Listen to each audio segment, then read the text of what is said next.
Nathalie Moret. Pour l'heure, il est 20h10 sur France Info. C'est le fil info avec vous, Frédéric Bagnada.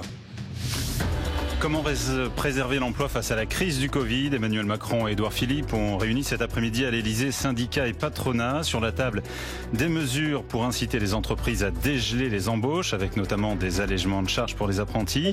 Les entreprises qui recruteront un apprenti d'ici février prochain vont bénéficier d'une aide de 8 000 € pour les majeurs, l'aide élargie, et 5 000 € pour les mineurs, annonce la ministre du Travail, Muriel Pénicaud.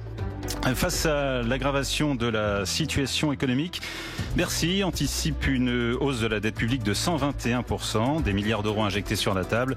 Pour éviter le pire dans les entreprises, et l'État va continuer de jouer les pompiers dans les prochaines semaines.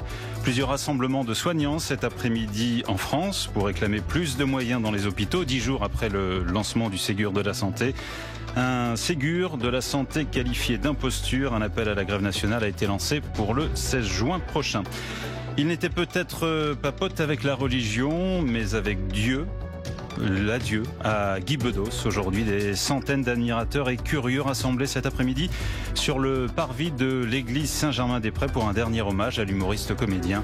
De nombreuses personnalités du monde du spectacle étaient présentes. Guy Bedos, décédé la semaine dernière à l'âge de 85 ans. France Info.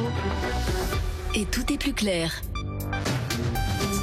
20h, 21h, les informés. Jean-François Akili.